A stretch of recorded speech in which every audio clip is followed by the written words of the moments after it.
어스틴 주님의 교회에 오신 여러분들을 환영합니다. 하나님의 능력의 말씀으로 이 땅이 회복될 것을 기대합니다. 안녕하세요 성도 여러분. 3월 13일 월요일 말씀 묵상 시작하겠습니다. 오늘 함께 나눌 말씀은 사무엘상 22장입니다. 사무엘상 22장 1절부터 4절까지의 말씀 함께 읽겠습니다. 그러므로 다윗이 그곳을 떠나 아둘람 굴로 도망하매 그의 형제와 아버지의 온 집이 듣고 그리로 내려가서 그에게 이르렀고 환난당한 모든 자와 빚진 모든 자와 마음이 원통한 자가 다 그에게로 모였고 그는 그들의 우두머리가 되었는데 그와 함께한 자가 400명가량이었더라.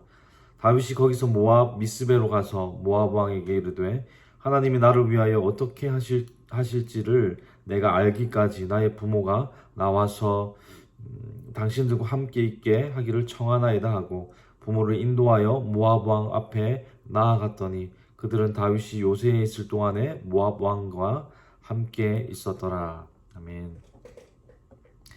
사람이 위기의 상황을 맞닥뜨리면 순간 판단력이 흐려지게 됩니다. 그래서 평소에는 하지 않을 어리석은 행동을 하게 되고 그로 인해 더 큰 위험을 초래하는 경우가 있습니다. 다윗이 사무엘로부터 기름 부음 받았지만 이스라엘의 왕이 아니라 도망자 신세로 이곳저곳 돌아다녔습니다. 이스라엘 땅은 어디든 다윗에게 안전하지 않았습니다. 그래서 그런지 어제 본문을 보니까 다윗이 사울을 두려워하여 도망간 곳이 다름 아닌 가드였습니다. 여러분 가드 사람 골리앗 아시죠? 기억하시죠? 가드는 블레셋 도시국가 중에 하나였습니다. 그러니까 다윗이 간 곳은 이스라엘의 적국이었습니다. 가드 왕 아기스의 신하들은 단번에 그 골리앗을 죽였던 다윗을 알아보고 왕에게 보고를 했습니다. 사울을 피해 가드로 갔지만 그곳에서도 죽을 위기에 처했습니다. 다윗은 아기스 왕 앞에서 심히 두려워했습니다. 다윗은 이 위기를 모면하기 위해서 성문 문짝을 이렇게 긁적이고 또 수염에 침을 흘리면서 미친 사람인 채 했습니다. 여호와 하나님께서 선택하신 왕으로 기름 부음 받은 다윗이 적국의 왕 앞에서 미친 채 해야 하는 상황이 참 역설적입니다. 여러분 다윗의 모습이 참 비굴해 보이지 않습니까? 위대한 하나님의 백성이고 또 이스라엘의 왕으로 기름 부음 받은 사람이 목숨을 위해 저렇게까지 미친 채 해야 했을까? 라는 생각이 들기도 합니다. 그러나 가만히 생각해 보면 다윗의 모습이 우리의 모습과 별반 다르지 않음을 발견하게 됩니다.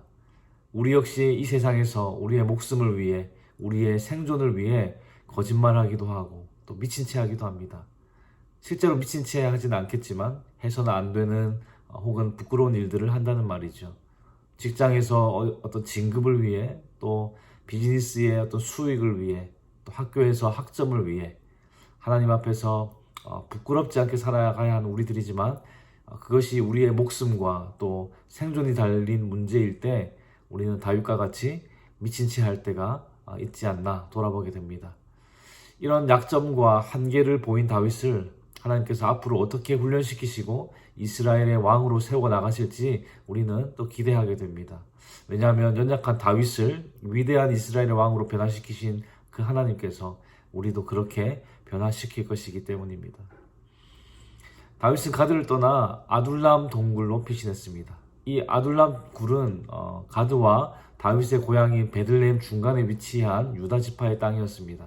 그런데 여러분 동굴이 사람이 사는 곳입니까? 아니죠.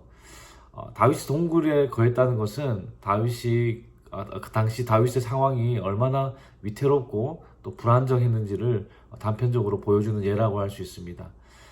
이 다윗의 소식을 듣고 그의 가족들이 다윗에게 모여들었습니다. 우리 오늘 본문 1절 한번 다시 읽어보겠습니다. 그러므로 다윗이 그곳을 떠나 아둘람 굴로 도망하매 그의 형제와 아버지의 온 집이 듣고 그리로 내려가서 그에게 이르렀고 다윗의 가족들이 다윗의 얼굴을 보려고 참 오랫동안 못 봤으니까 얼굴 좀 보자 하고 잠시 방문한 것이 아닙니다. 다윗이 사울의 적이 되어버렸기 때문에 다윗의 가족들은 사울의 보복을 피해서 도망해 온 것입니다. 그런데 다윗의 가족 외에도 많은 사람들이 다윗에게 모여들었는데요. 2절을 한번 보겠습니다. 2절 보니까 환난당한 모든 자와 빚진 모든 자와 마음이 원통한 자가 다 그에게로 모였고 그는 그들의 우두머리가 되었는데 그와 함께한 자가 400명 가량이었더라. 환난당한 사람, 또 빚진 사람, 마음이 원통한 사람들이 다윗에게 모여들었는데 그 수가 약 400명에 이르렀습니다. 사울의 정권 아래서 얼마나 많은 사람들이 상처와 또 고통을 받았는지 알 수 있는 부분이기도 합니다. 다윗이 이 사람들을 소집하거나 선동한 적이 없습니다. 인위적으로 어떤 인위적인 노력으로 모은 것이 아니라 하나님께서 그들을 다윗에게 붙여주신 것이죠. 다윗은 그들을 다 품어주었습니다. 그리고 그들은 다윗을 통해 새로운 소망을 품게 되었습니다. 수많은 억울한 사람들이 아둘람 굴에 있는 다윗을 찾아왔고 또 다윗이 그들의 억울함들을 하나하나 다 들어주고 위로함으로 끈끈한 공동체를 이루었습니다. 다윗은 위로와 회복이 넘치는 공동체를 이루었습니다. 그리고 이 공동체는 훗날 다윗이 이스라엘의 왕으로 등극하는 데 큰 힘이 되었습니다. 저는 이 이야기를 볼 때마다 한 사람이 생각납니다. 바로 예수님입니다. 여러분, 예수님 주위에 늘 어떤 사람들이 있었습니까? 예수님께서 항상 대제사장과 바리새인들과 어울려 다니셨습니까? 아니죠. 예수님 주위에는 항상 병든 자들과 또 억울한 자들, 예수님의 말씀으로 위로받고 싶은 자들이 모여들었습니다. 그리고 그들은 예수님으로부터 위로와 치유를 받았습니다. 사랑하는 성도 여러분, 우리 그리스도인들 역시 다윗과 또 예수님 같은 삶을 살아야 할 줄 믿습니다. 그러나 우리는 나보다 좀 더 나은 사람들, 혹은 유명한 사람들, 좀 급이 있는 사람들, 최소한 그래도 나와 급이 좀 비슷한 사람들과 어울리고 싶어 합니다. 그러나 오늘 말씀을 보니까 다윗 주변에 모여든 사람들은 귀족들도 아니었고 왕족들도 아니었습니다. 환난당한 자들, 빚진 자들, 마음이 원통한 자들, 그리고 예수님 주변에도 늘 병자들과 억울한 자들, 그리고 가난한 자들이 모여들었습니다. 그들이 다윗으로부터 또 그리고 예수님으로부터 공통적으로 얻은 것이 무엇이었습니까? 위로와 소망이었습니다. 특별히 다윗은 그가 지은 시편을 통해서 알 수 있듯이 어렵고 힘들 때마다 하나님으로부터 많은 위로를 받았습니다. 그랬기 때문에 위로가 필요한 자들이 다윗에게 모여들었을 때 그들의 억울함과 아픔을 다 들어주고 위로해 줄 수 있었습니다. 그리고 그들은 다윗을 통해 새로운 소망을 붙들게 되었습니다. 예수님께 모여들었던 사람들 역시 예수님께서 그들을 위로해 주시고 치료해 주셨을 때 예수님 안에서 새로운 소망을 붙들게 되었습니다. 그렇습니다, 여러분. 그리스도인들은 우리 주변에 있는 사람들에게 위로와 소망을 주어야 하는 사명이 있는 사람들입니다. 우리가 먼저 하나님으로부터 위로를 받고 또 소망을 얻었기 때문에 하나님께서 우리에게 붙여주신 사람들에게 예수 그리스도께서 주시는 그 위로와 소망을 나누고 전해야 하는 것입니다.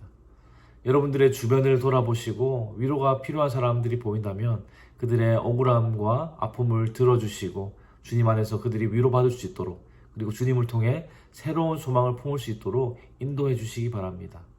그리고 여러분들이 속한 구역이, 또 여러분들이 섬기시는 부서가 여러분 한 분 한 분을 통해 그런 아름다운 공동체가 될 수 있기를 우리 주님의 이름으로 축원합니다. 계속해서 오늘 본문 3절을 보시면 다윗이 갑자기 모압으로 갑니다. 다윗은 모압 왕을 찾아가서 부모님의 신변 보호를 요청했습니다. 여러분, 다윗의 증조 할머니가 모압 사람 룻이지 않습니까? 우리 룻기에 나오는 룻. 그래서 다윗이 모압을 찾아가는 이유가 이렇게 증조 할머니가 룻이 모압 사람이었기 때문이라고 이렇게 추측을 합니다. 다윗은 모압 왕에게 하나님이 나를 위해 어떻게 하실지를 내가 알기까지 나의 부모님을 좀 당신들이 좀 이렇게 보호해달라라고 이렇게 부탁을 했습니다. 다윗은 지금 하나님의 뜻이 무엇인지를 기다리고 있습니다. 지금까지의 다윗의 행보를 보면 하나님께 묻지 않고 어떤 정치적인 계산을 하면서 움직였습니다. 그가 가드를 찾아간 것도 하나님의 인도하심이 아니라 어떤 정치적인 계산에 의한 선택이었습니다. 물론 다윗은 하나님을 향한 믿음이 있었지만 항상 하나님보다 먼저 행하는 사람이었습니다. 그런데 그런 다윗이 이제는 하나님께서 말씀하실 때까지 기다리겠다라고 말하고 있습니다. 저도 제 삶을 이렇게 돌아보면 하나님께 묻지 않고 제 뜻대로 먼저 행했을 때 참 많은 어려움들을 겪었던 것이 기억이 납니다. 물론 그 모든 것들이 그냥 낭비되는 것들이 아니라 또 깨닫고 변화되고 성숙하는데 다 쓰인다고 믿습니다. 그러나 하나님보다 앞서지 않고 하나님의 뜻을 물으며 기다렸다면 더 좋았을 걸 하는 생각을 자주 하게 됩니다. 사랑하는 성도 여러분, 다윗의 삶 속에는 참 많은 고난들이 있었습니다. 이스라엘의 왕으로 기름 부음을 받았지만 10년 동안이나 도망자로 살았습니다. 그러나 하나님께서는 다윗이 경험했던 그 고난을 통해 그를 변화시키셨습니다. 위기의 순간에 하나님의 뜻을 묻기보다 자신의 어떤 정치적 계산에 따라 움직였던 다윗이었지 않습니까? 그러나 모압 왕에게 내가 하나님의 뜻을 알기까지 내 부모님을 맡아달라고 부탁하는 것을 볼 때에 이제는 하나님께서 먼저 말씀하실 때까지 기다리며 하나님의 뒤를 따르는 사람이 되었다는 것을 볼 수 있습니다. 하나님의 인도하심과 때를 기다릴 줄 아는 사람이 되었다는 것이죠. 나중에 다윗은 시편 62편에서 이렇게 고백합니다. 나의 영혼이 잠잠히 하나님만 바라며 나의 구원이 그에게서 나오는도다. 다윗이 하나님을 잠잠히 기다리는 이유는 구원이 하나님에게서만 나오기 때문이라고 노래합니다. 하나님은 고난을 사용하셔서 하나님을 잠잠히 기다리는 믿음의 사람으로 우리를 빚으십니다.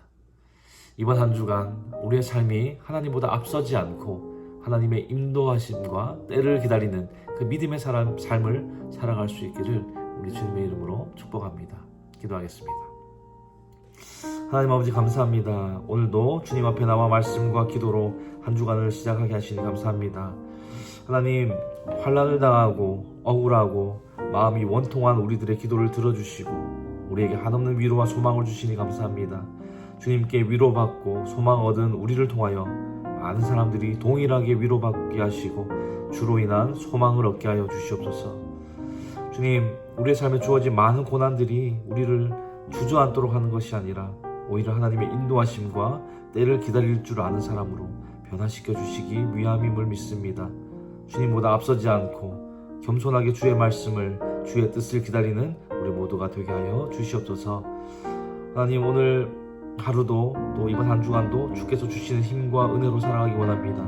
주의 도우심으로 승리하는 이번 한 주간 또 오늘 하루 될 수 있도록 인도하여 주시옵소서. 감사를 드리며 예수 그리스도 이름으로 기도하였습니다. 아멘. 월요일 기도 제목으로 기도하겠습니다. 첫 번째, 하나님께서 허락하신 여러 가지 감사의 제목으로 기도하실 때에 우리의 가정, 교회, 생업, 학업, 건강 등 여러 가지 삶의 기회들을 감사하며 기도하기 원합니다. 두 번째, 한 주간 예수의 흔적이 있는 삶이 되도록 기도하실 때에 우리의 모든 삶의 터전에서 우리의 말과 행위를 통해 예수 그리스도가 드러나도록 기도하기 바랍니다. 세 번째, 코람데오, 즉 하나님 앞에서의 삶을 살 수 있도록 함께 기도하시기 바랍니다. 그리고 선교사님들을 위해 기도하실 때에 태국의 전운주 선교사님, 그리고 아프간의 임도마 선교사님, 브라질의 김창현 선교사님을 위해 기도하겠습니다.